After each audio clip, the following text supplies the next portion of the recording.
অনেকে আমাকে দেখে বলে, তুমি এত ভারী ব্যাগ নাও কিভাবে গো, তোমার কষ্ট হয় না? আমি হাসি মুখে বলি, না হয় না, কারণ আমি কাজকে ভালোবেসে করি তাই। হাই এভরিওয়ান, আমি makeup, nail and mehndi artist Shivani. আর দাদা আমাদেরকে লোকেশানে নিয়ে যাওয়ার জন্য এসেছিল।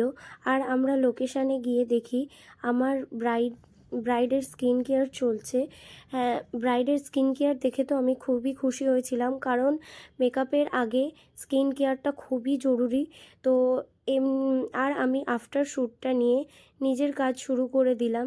কাজটা অনেক পুরানো, আর তখন ঠান্ডা ঠান্ডা ওয়েদার ছিল, তাই কাজ করতে কোনো প্রবলেম হয়নি। ভিডিওটা একটু বড়, তাই একটু দেখে নিও কষ্ট করে। আমি মেকআপটা স্টেপ বাই স্টেপ দেখিয়েছি। তোমাদের যদি কিছু হেল্প হয় আমাকে কমেন্টসে অবশ্যই জানিও। আর কেন জানি না আমার ভয়েস দিতে এত ল্যাদ লাগে। চলো আমি ক্লায়েন্টকে জিজ্ঞাসা করে নিই মেকআপটা কেমন হয়েছে। আর ফাইনাল লুক দেখার জন্য সাথে থেকো। আশা করি ফাইনাল লুকটা তোমাদের অবশ্যই ভালো লাগবে। চোখ দুটো খুব সুন্দর লাগে, চোখ দুটো ভালো।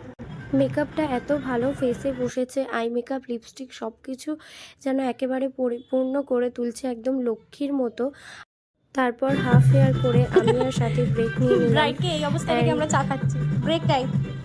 লুকটা সম্পূর্ণ হয়নি যতক্ষণ না সিঁদুরটা পড়েছে। তারপরে দেখো একে একে করে সব জুয়েলারি পরিয়ে দিয়েছি। আর এটা ফাইনাল রিভিউ।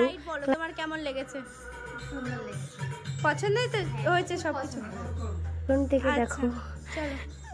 একটা অলৌকিক দৃশ্য। তো ব্রাইডের হাসি দেখে বুঝতেই পেরেছে যে ব্রাইডের লুক কেমন হয়েছে।